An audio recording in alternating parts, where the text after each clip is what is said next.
What's up guys, it's me Jeremy.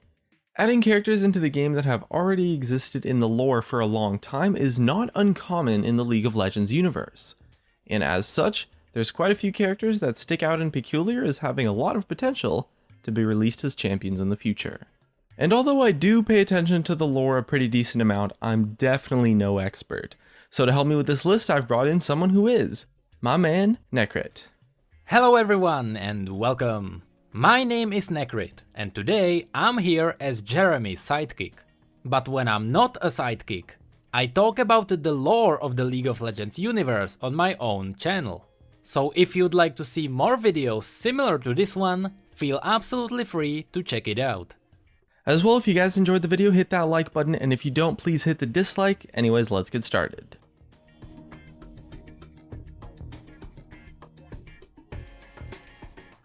So a few examples of characters in the past who were heavily involved in the lore before they became champions, and then would get added into the game later on, included characters like Jarvan, whose father, Jarvan III, was heavily involved in the lore and was eventually killed, and his son was released as a champion. And more recently, Aurelian's Soul actually, who was seen in the Spirit Guard Udyr comic and other mentions of stories here and there. And with those examples, it's not hard to see the potential that some of the more prominent and interesting lore characters have to become champions in the future, since developing the personality and story is one of the most important parts of designing a champion, and all of those characters have those things pretty much fully fleshed out for the most part. Anyways, let's pass it over to Necrit to kick off the list. Number 5 is Raven. Raven is Miss Fortune's first shipmate on her ship called the Siren. He first appeared during the events of Burning Tides. He was the one responsible for putting all of Miss Fortune's plans together and ultimately blowing up Gangplank's ship, the Deadpool. His legacy continued in the Shadow and Fortune story. Here, he stood beside Miss Fortune as they repelled the armies of the Shadow Isles.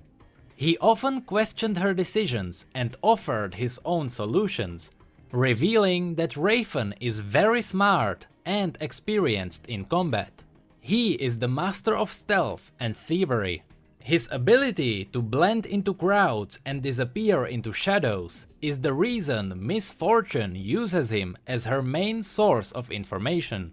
Overall, Riot put a lot of effort into Raven's character. His interactions with Lucian and Illaoi during the Shadow and Fortune story made him very charismatic, comedic, yet loyal character with fair amount of development too.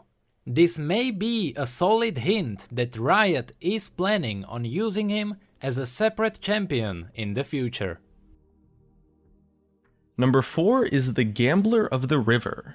Tahm Kench doesn't have too much story behind him compared to some other champions, but the few lines of lore that he does have talk about a young gambler who Tahm Kench made a deal with. The gambler agreed to let Tahm Kench take him to a place he didn't know so that he could start a new life.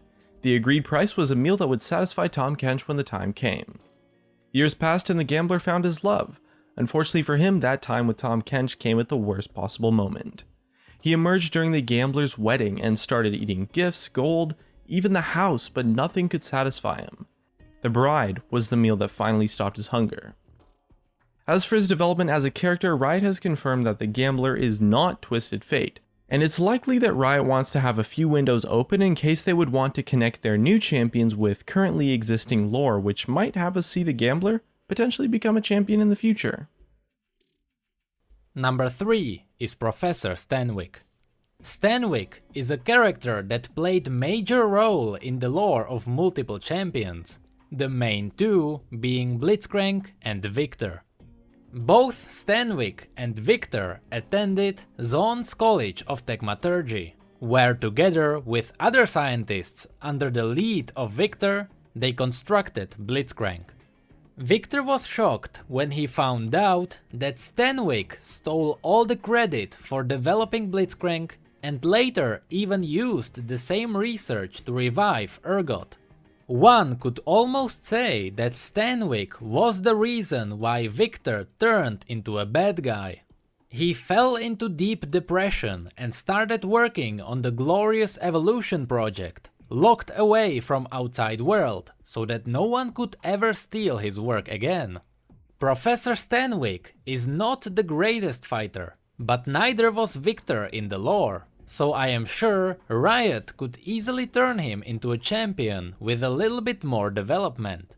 And the vast history he shares with Victor, Blitzcrank and Urgot shows a lot of personality of Stanwyck as a character.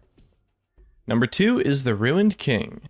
Blade of the Ruined King is an item very well known among the game, but unlike other items, Blade of the Ruined King has its own lore, and a lot more to it than just being good against tanks. Many years ago there was a king that ruled over a hidden place in Runeterra called the Blessed Isles. Over time his mind had been ruined by grief and madness until he unleashed a terrible spell that condemned the Isles to darkness, turning them into the Shadow Isles. At the time Mordekaiser's skull was locked away beneath these lands, behind a spell ward. The cataclysm was so strong it shattered the earth and revealed the skull, allowing Mordekaiser to be resurrected. It is because of the Ruined King that Mordekaiser lives, and the spell that revived Mordekaiser turned every living being on those isles into the undead, making them Mordekaiser's servants. It's highly possible that Riot will turn the Ruined King into an actual champion later on. Not only would it make sense because the dark magic resurrected everything that died that day, but he's been hinted to be a major character ever since the Twisted Treeline remake, and with the incredible history that the Ruined King has with Mordekaiser, there's already quite a few concepts of being an undead mage maybe, that he could use to develop his kit, in addition to his personality and backstory. And number 1 is General Dooku To. The House Dooku To is a family organization that plays a huge role in Noxus. The leader of this organization used to be General Dooku To, but after his mysterious disappearance, his daughter, Katarina, stepped up to become a new leader. The story of General Dooku To started in the old Journal of Justice, but later on, he was used in Talon's lore quite heavily. Talon used to be a thief that lived in the underbelly of Noxus. His mastery of Blade quickly marked him as a threat, and Noxian guilds sent assassins after him with the demand to join their ranks or be killed. Talon killed everyone but one man. General Dooku To was the only Blade Master in all of Noxus who was able to successfully defeat Talon. And when the general gave Talon the same offer, Talon accepted and became an assassin for the Noxian High Command. General Dooku To is a character that has had a lot of speculation to become a champion ever since his first appearance in the Journal of Justice. He has a lot of personality and story developed already, parts of which could heavily hint at or influence his abilities in-game.